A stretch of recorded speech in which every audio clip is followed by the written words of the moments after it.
Hi, welcome to Budget MTG Decks. All magic fun, all cards under $1. I'm David. I'm Stefan. And today we're going to be looking at all the green cards in Kaladesh. So we're gonna evaluate them for limited, so draft or sealed. Yeah, now you've been looking at these videos already, hopefully since white, so I'm not going to go too much into what the tiers are. Suffice it to say, tier 1, those are your great cards. Those are the ones you're going to be building your colors or looking for those colors. Tier 2, those are going to be your great cards that push you into color or auto includes. Tier 3, of course, your filler cards, and the rest we're going to put those aside. Let's jump right in with the common cards. Our first green card is Ornamental Courage. For 1 green, it's an instant that states that we can untap a target creature. It also gets +1/+3 till the end of turn. Now, I think this is a pretty good combat trick. I would prefer it if it would have had reach, but it doesn't. However, being able to get that +3 to the toughness makes, I think, enough of a difference that you can put it in as a situational combat removal spell. I'm not too excited about it, but you know, if you don't have enough unconditional removal, this will work in a pinch. Yeah, I really like the untapped creature and the 3 toughness, so actually survive too. Yeah, it's so a good really like surprise. Yeah, good point. So the next one, take down 1 green sorcery. You can choose one. Take down deals 4 damage to target creature with flying, or take down deals 1 damage to each creature with flying. So if you're facing a lot of flyers, then it's good, else it won't do anything, so just put aside. If you really need it, then you can put it in. Yeah, but it's too situational. Exactly. While Levander is next for 1 green, it's a 1/1 cat monkey, and for 3 mana we get to give it indestructible to the end of turn. Yeah, what do we say about this guy? 1/1s for 1 better have a really good ability. Sure, this guy can block, so you may think, hey, this guy can block all day. It's actually a really good blocker. But remember, you have to pay that 3 mana, and I think that's just way too steep just to have a chump blocker to protect yourself from some damage. Because maybe, sure, you are blocking that turn, but you're also not doing anything else. Which means next turn, they're just going to attack you again. And of course, they are using their mana to advance their board state. So I would say put it aside. But it's a cat monkey though. It is. It says part feline, part primate, all terrible. Don't play it. Next. So the next one, attune with ether. 1 green sorcery. Search your library for a basic card, basic land card. Yeah. Reveal it, put it in your hand, then shuffle your library. You get 2 energy counters. So it mana fixes. You get 2 energy counters for 1 land, but is it enough? I don't think so. Just put it aside. Exactly. I mean, if it would put it onto the battlefield tap, that would be a different story because it would mana ramp you, but it doesn't do that. Yeah, but for 1 green. Yeah, but still. Next one is Woodweaver's Puzzle Knot for 2 generic mana. It's an artifact, and when it enters the battlefield, we gain 3 life and get 3 energy counters.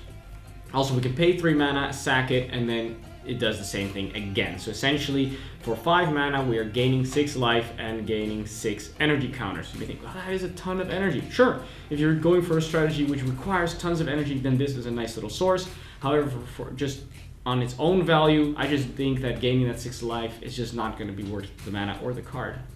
So I would say put it aside. The next one, Cobra.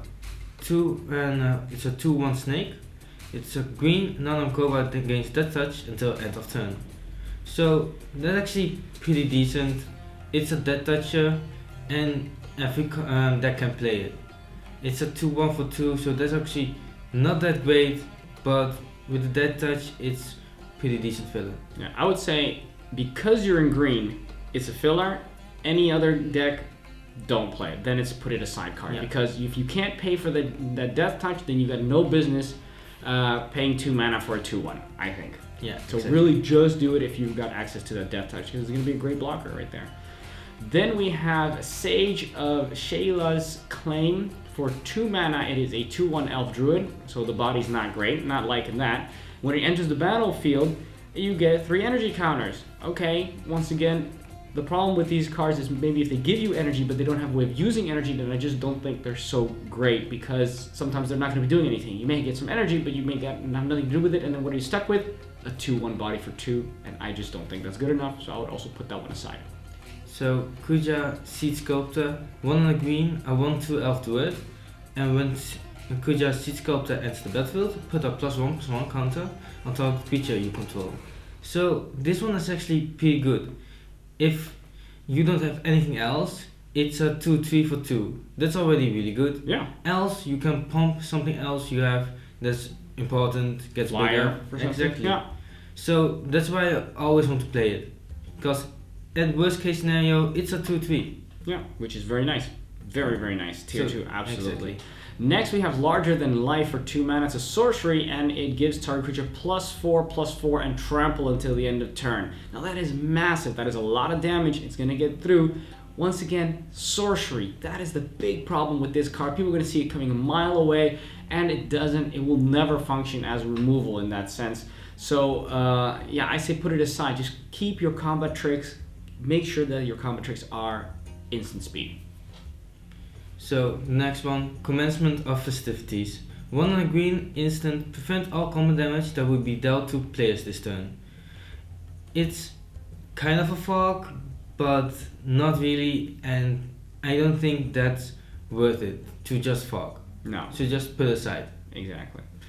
Next, we have Appetite for the Unnatural for 3 mana. It's an instant and destroy target artifact or enchantment. You gain 2 life. Normally, this card would be a card in any other set. You put it aside, 2 situational. Once again, this set, heavy on the artifacts. I think it will always be able to find a target with it. And it's instant speed, which means it's an okay filler. Yeah, I like it because it's instant, so you can always just do the response as kind of a removal. Yeah. So, Highspire Artisan, tuna green, a 0/3 Artificer with reach, and Fabricate 1. So, it can be a 0/3 with reach and another body, but it can also be a 1/4 with reach. And that's actually not that bad because the flyers aren't that big most of the time. So, it can block for a long time until something bigger comes up. So. Exactly. I think this is a decent filler card. Yeah, not too bad on turn 3, popping it down. Very good defense. Then we have Thriving Rhino for 3 mana. We get a 2/3, so that body is on curve. That's fine already. I'm happy with it. It looks like a very cool little Rhino as well. Also, it comes in with 2 energy counters, and when it attacks, we can choose to pay 2 energy counters, and we get to put a +1/+1 counter on it.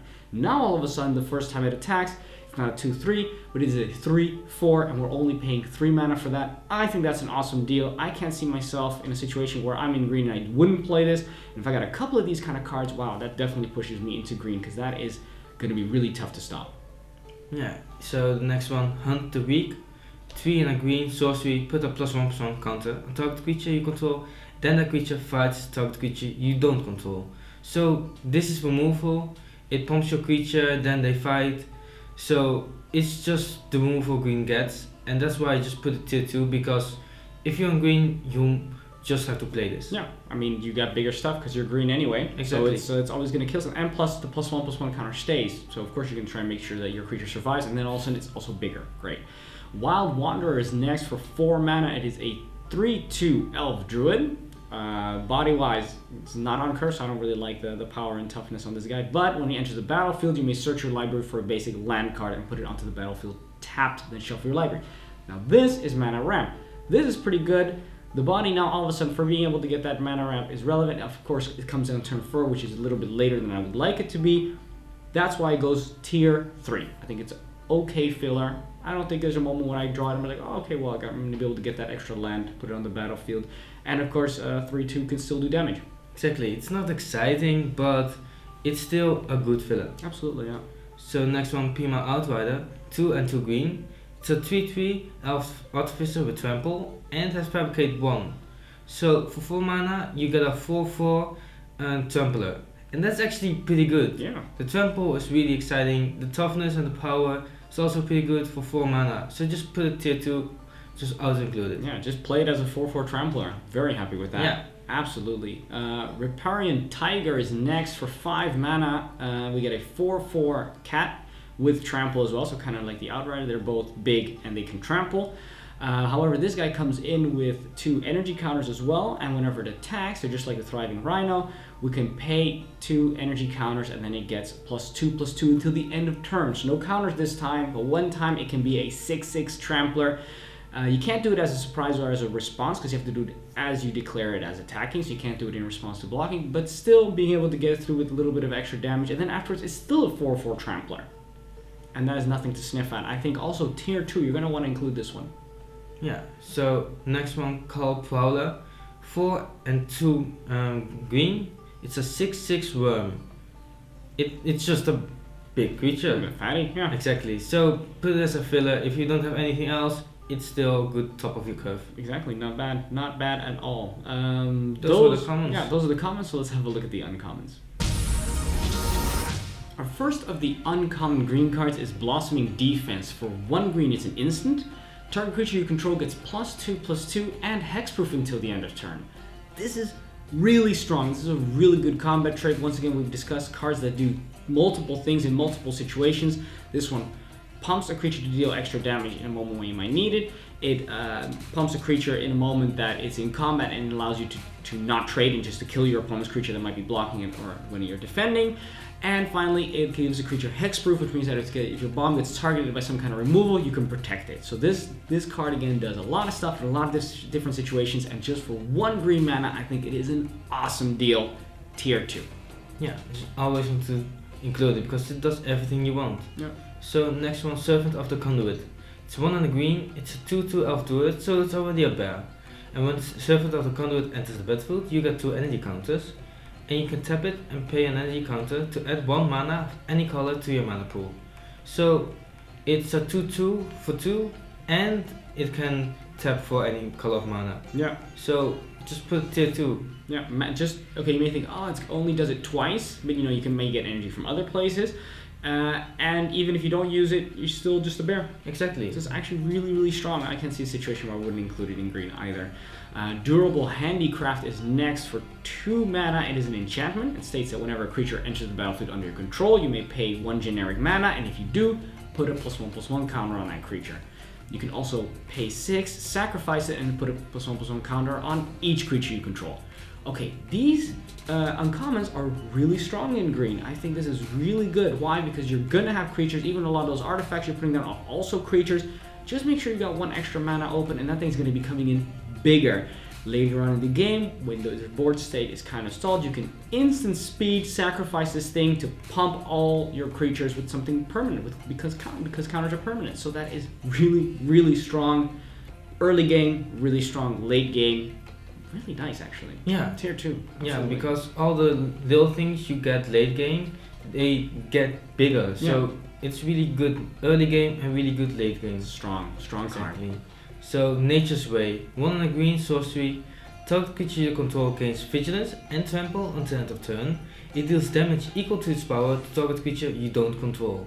So it's not even fighting, it just outright deals damage. Then it gets vigilance and trample. So that's really strong. It does a lot of things, and that's what just always want to include it. Yeah, the other fight card costs 4 mana, and this one costs 2. That is a great deal. Great deal, absolutely. Next one, we have a long Tusk Cub. For 2 mana, we get a 2/2. Once again, perfectly. It's already a filler right there. But when it comes in, when it deals combat damage, you get 2 energy counters. Nice. This one, so every turn, if you're able to get through with it, you're getting more and more energy. Nice. Plus, you can pay 2 mana and put a pay 2 energy counters and then put a +1/+1 counter on this guy, which means that as it's dealing damage, you can also make it bigger every single turn, and of course use other energy sources to make this guy bigger. So it both creates the energy and it's got a use for it, and that means it's a great card. For me, tier 2. Yeah, because it just keeps on growing whenever it deals damage, and that's what's really good about this card. Yeah, it's a sink and it's a creation of energy. Yeah. So grab the guide, 2 and a green, a 3/2 elf scout, and 2 and a green. Target creature you control can't be blocked by creatures with power 2 or less this turn. It's kind of evasion, but not really, and the body isn't that great. It's a 3/2 for 3, so that's pretty decent. It's fine, yeah. So it's still decent filler. Yeah. If it would just be a 3/2 for 3, it'd be filler. Yeah. And the ability is nice bonus, but it just doesn't push it into that tier 2, unfortunately. Exactly. But you could find a use for it, so it's not bad at all. Then we have Fairgrounds Trumpet. For 3 mana, we get a 2/2 elephant. And at the beginning of each end step, if a +1/+1 counter was placed on a permanent you control, you get to put a +1/+1 counter on this elephant. Alright, well, situational. I mean, a 2/2 for 3, I'm not too excited about that, and you need to have those +1/+1 counters. You need those fabricate cards to make it work. The thing is that there are a lot of cards that put +1/+1 counters on permanents. So I think there's going to be at least a couple of times that it will happen, and then you're going to go from a 2/2 to a 3/3 to a 4/4. And I think when you've had that happen twice, then you've definitely got a lot of value out of this. But still, just tier 3, because there's also a chance that if you just don't have those fabricate cards, you're just not going to be able to do anything with it. Yeah, because it doesn't do enough on its own. That's why I just put it at tier 3. Yeah. If you actually did something with counters, then of course tier 2 goes higher. But that's with every card. Yeah. If you find the perfect synergy, then obviously it's going to be greater. Exactly. So creeping mold, 2 and 2 green, sorcery, destroy target artifact, enchantment, or land. And we've seen a couple things that do it cheaper and better. So that's why. Yeah. So that's why I just want to put it aside, because if you really need to have that artifact removal, that's probably something better. Yeah, exactly. And yeah. Land, you could, maybe early game would be possible, but late game is going to be pointless. Yeah, and just put it aside. And the earliest is turn 3, 4, so... Nah, not great. Next we have Armorcraft Judge for 4 mana. We get a 3/3, body's fine for this elf artificer. And when this guy enters the battlefield, you draw a card for each creature you control with a +1/+1 counter on it. If you only have one creature with a +1/+1 counter on it, that's fine. That's great already. That's awesome. Then it would essentially replace itself. And we've seen in blue that for 4 mana you get a 2/2 that replaces itself. So if you can just make sure that you've got one guy with a +1/+1 counter, this is actually already better. That's why instead of being tier 3, we're going to push this one to tier 2. So next one, Arborback Stomper, 3 and 2 green, a 5/4 with trample, and when it enters the battlefield, you gain 5 life. Strong. Yeah. So it already gains you 5 life when it comes in, so it'll probably save you from some situations, and then it's a 5/4 with trample. So just put it tier 2, because not much can stop a 5/4 with trample. Yeah, and it can block as well on the turn that it comes in. So this is kind of the card that can get you back in the game. When you're on the back foot and then you draw this one, all of a sudden you're not in the danger zone anymore. All of a sudden they can't attack you efficiently, and all of a sudden you can attack very efficiently because he's got trample. Very strong card. Tier 2, absolutely. Next, and that is the last one of the uncommons, that is Elegant Edge Crafters for 6 mana. It's a hefty price to pay for this 3/4 elf artificer, but this guy can't be blocked by creatures with power 2 or less, so already he's going to be able to attack very easily. It's kind of like a trample. And he's got Fabricate 2, so actually you can have this guy come in with 2 1/1 servo creature tokens, but you could also have it come in as a 5/6. Now if it's a 5/6 and it can't be blocked by 1/1s and 2/2s and such, then it's going to be doing a lot of damage, and I think this is actually really strong. I mean, you're paying 6, but you're also dealing 5 damage, so tier 2 actually. Yeah, what I like about this card is it cannot be chomped by the servos and anything, so and a 5/6 isn't easily killed. Yeah. And with that you have to or chomp with really awkward, pretty decent creatures, or it just dies with some good creatures. Yeah, so it's just make it a 5/6 and see what a hard time your opponent's going to be having trying to get rid of this guy. Those are the uncommons. Let's have a look at the rares. Okay, the first rare is Ophelia Pashawi Sage Lifecrafter. It's a green, a 1/2 human artificer, and for 2 and a green you tap it, create a 1/1 colorless servo artifact creature token, and for 4 and a green tap it, create an XX colorless construct artifact creature, where X is the number of creatures you control.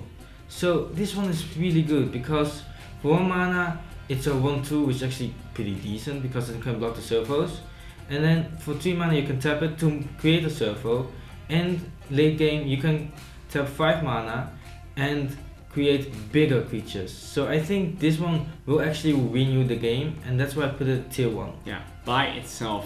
Comes in super early. Turn 3 you can save a card and just use this guy's ability. Turn 5 you can save a card and use its ability again. And in the meantime, later on in the game when you're out of cards, you can just still keep on doing stuff every single turn, and that is super powerful. And you know what, those XX colorless construct artifact creatures are going to be nothing to sniff at with all these other ways of getting artifacts onto the battlefield. Yeah, it's not even artifact, it's just creatures, sorry, yeah. Yeah, so that is crazy. I know, so that's why it's good early game and good late game. Yeah, really, so strong, so strong. The fact for only 1 green, I mean, think about the deal you're getting there. Don't pass this one up. Then we have Wildest Dreams for X, X, and green. It's a sorcery, and we get to return X target cards from our graveyard to our hand, and then exile Wildest Dreams. Okay, so an example, let's say we pay 5 mana into this, then X is 2. So we're paying 5 mana, giving up a card to get 2 cards back from our graveyard to your hand. I just don't think that is enough. Sure, when you later on, you may say, oh, but what if I have 22 mana? Like, sure, okay, but you know what? I just don't think it's good enough. Put it aside, maybe construct it a little bit better, but this it just doesn't do it for me in limited. You really shouldn't play 22 mana limited. Oh yeah, you really shouldn't. No. So the next one, Architect of the Untamed. 2 and a green, a 2/3 elf artificer duel, and when land enters the battlefield under your control, you get an energy counter, and you can pay 1, 2, 3, 4, 6, 7, 8 to create a 6/6 colorless artifact creature token. So it's a 2/3 for 3, which is decent. Fine, yeah. And whenever you play a land, you get an energy counter, and you want to play lands. And then for 8 energy counters, you can make a beast, which is just gravy. Yeah. If you ever get it, it's just good. Else, it's decent. Yeah. So if you got other sources of energy, just say to those guys, hey, can I just borrow your energy because I'm gonna make myself a 6/6 beast. That's gonna be super powerful. Yeah, absolutely. And if not, you know, the body's still fine. And as every late game, you may be drawing lands, even though you don't need them anymore. But they're still doing something. This guy's still gonna be turning that land, giving you additional energy for that. So great. Yeah. Tier 2. Exactly. No reason not to include it.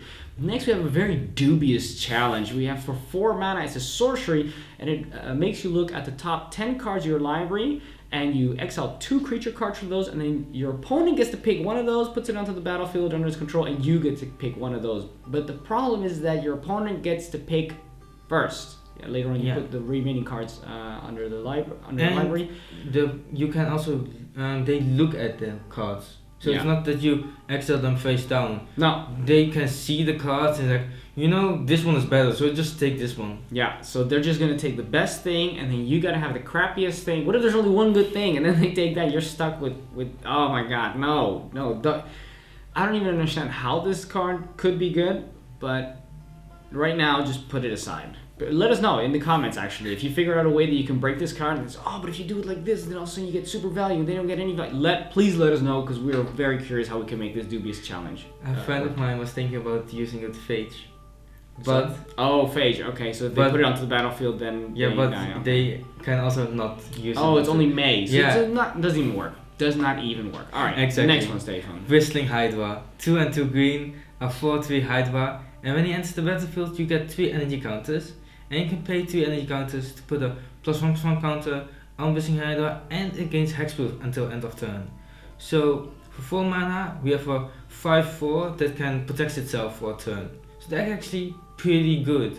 Really good, actually. Yeah. So just put in tier 2. Super strong. I think this is kind of your bomb that can win you the game, because you can keep on attacking and they may think, okay, I'm going to block it, but if I block it, then you can instant speed, pay the 3 energy, and then make it bigger and hexproof. Okay, well actually that's against the removal. It's tough because of the hexproof, and against the blocking because of the +1/+1 counter. So in 2 situations, it's very awkward to get rid of this creature. I think that's worth a lot. I think. Mm-hmm. Next we have Cultivator of Blades for 5 mana. It is a 1/1 with Fabricate 2, so it either comes in with the 2 servos or it is a 3/3. And when he attacks, you may have other attacking creatures get +X until the end of turn, where X is this guy's power. So, let's say you make this guy a 3/3, which is probably what I would do, and then your other creatures, when they attack with this guy, get +3/+3. That's pretty nice. Really nice. Not a surprise, but you know what? If they can't kill this guy, your other guys are getting through, dealing a lot of damage, especially if you're going wide with a lot of servos, which is possible with all the Fabricate. All of a sudden, this guy's dealing tons. Actually, your entire army's dealing tons of damage. Exactly. So that's really good. Yeah, that is the last one of the rares. That was a tier 2. Definitely played if you're in green. Let's have a look at the mythics. So the first mythic is Nissa, Vital Force. 3 and 2 green, a 5 mana planeswalker with a +1 that untaps target land you control. Until your next turn, it becomes a 5/5 elemental creature with haste. It's still a land. So, it's for 5 mana, and then you tap a land, creates a 5/5. So that's already really good. It protects itself and goes to loyalty 6 right away. Yeah, and then -3, return to a permanent card from your graveyard to your hand. So it just gets your bomb back or anything else you want. Removal, yeah. Nice. Oh, sorry, permanent, sorry, yeah. One of your blue enchantments? Exactly, or Yeah. white. So Or white, yeah. it can be, but Yeah. most probably a creature. So the -6 is you get an emblem with whenever a land enters the battlefield under your control, you may draw a card. Yeah, so your draws in the end will not be dead if it's a land. Yeah. But okay, usually the ultimates win the games anyway. But what Yeah. about just the +1 and the -3? Are those good enough? Those are good enough. Yeah, they're good enough. And it already gets to 6 the first time you plus it. Yeah, that's So fine. that's actually pretty interesting. Super strong, very difficult to kill. Nissa is wins games. Yeah, Simply put, yeah. tier 1. Tier 1. Just tier 1. Needless to say, Verdurous Gear Hulk is next for 5 mana. We have a 4/4 with trample, and when this guy enters the battlefield, we get to distribute 4+1/+1 counters on any number of target creatures we control. So we can either check them all on our flyers to make them evasion, and then we've got a 4/4 trampler, which is still pretty decent. Or we throw it all on this guy if we want, and then we have an 8/8 trampler, which is going to be a pain in the butt to stop, to get rid of. This thing also is going to win you the games, because if you don't have a removal spell, then it's going to kill everybody. And if you do suspect that they have it, just spread it out over the rest of your army and pump everybody. Not too shabby. That's also tier 1. Exactly. Gear Hulks are strong. They are. Absolutely. Let's have a look at the conclusion. So in conclusion, green, as always, just really solid creatures. And the uncommons are really solid tier 2s, a lot of tier 2s, and I think that's pretty good. So I'm actually overall pretty happy with green.